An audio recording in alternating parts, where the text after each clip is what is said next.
Magic mushrooms just passed their biggest medical test ever.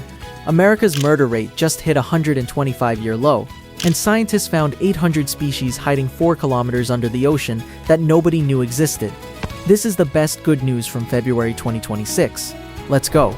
And stick around because the last story in this video involves a number so low it hasn't been seen since the year 1900.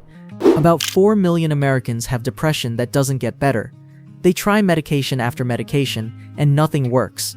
It's called treatment-resistant depression, and until now there wasn't much left to offer them. That just changed.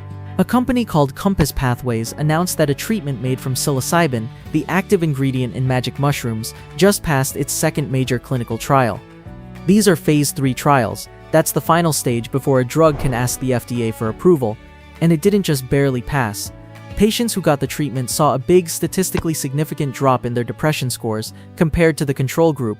This is the first time a psychedelic drug has ever cleared both of those final hurdles.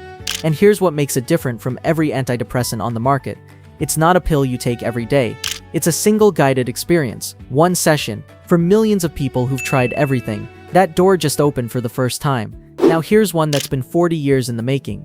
Every country shares one massive piece of the planet, the open ocean. It's about 60% of all the water on Earth, and for most of history, it had almost no legal protection. Anyone could do almost anything out there. No rules, no marine parks, no conservation framework at all.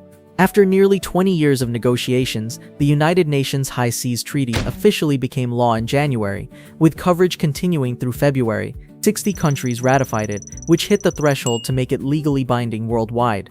For the first time ever, we can now create protected areas in international waters. That matters because the world set a goal to protect 30% of the ocean by 2030, and before this treaty, there was literally no legal way to protect most of it. Now there is. Speaking of the ocean, scientists just found a hidden world down there. Over 5 years, an international team spent 160 days at sea, scanning the deep Pacific seabed in a region between Mexico and Hawaii. They documented nearly 800 species, and most of them had never been seen before. We're talking about life forms living 4 kilometers below the surface in total darkness. And that wasn't even the only discovery. A separate team using underwater robots explored a different part of the Pacific and found over 100 more brand new species: cactus, urchins, ancient corals, translucent glass squids. Both studies dropped in February, right as a global debate about deep-sea mining is heating up. These creatures just became the strongest argument yet for leaving the deep ocean alone.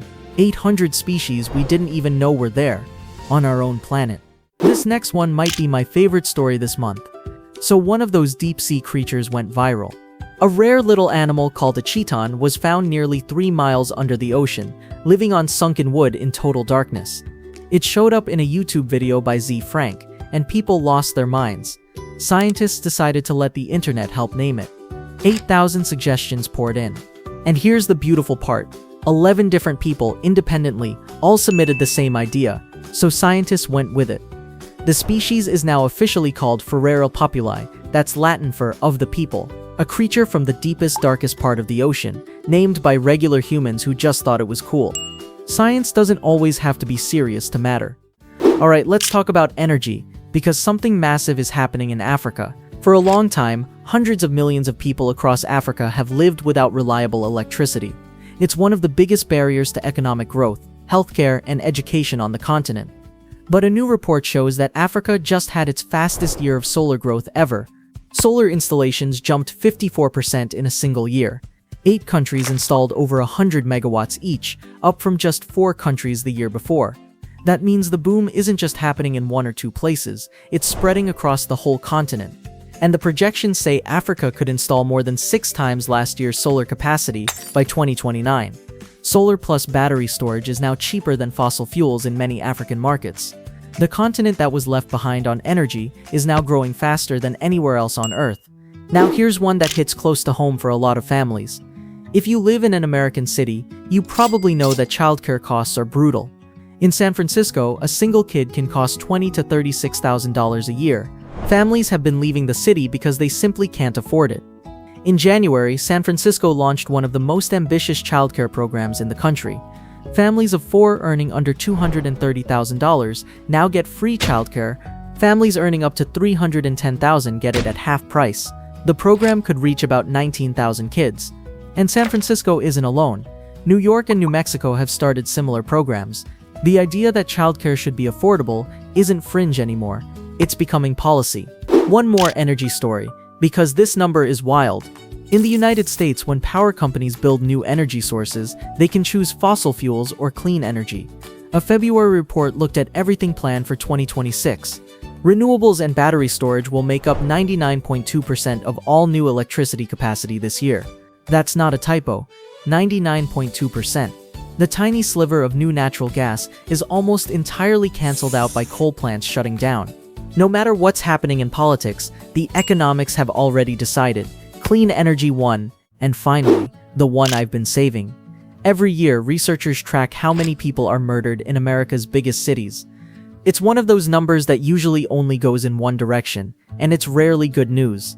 In 2021, homicides spiked to levels the country hadn't seen in decades.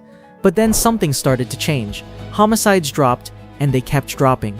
A new report covering 35 major cities found that murders fell 21% in 2025 alone. Denver, Omaha, and Washington, D.C. saw drops of around 40%. Overall, homicides are now down 44% from that 2021 peak. And here's the headline: the U.S. murder rate may have just hit its lowest point since the year 1900. That's 125 years. Across just the cities in this study, that means 922 fewer people were killed.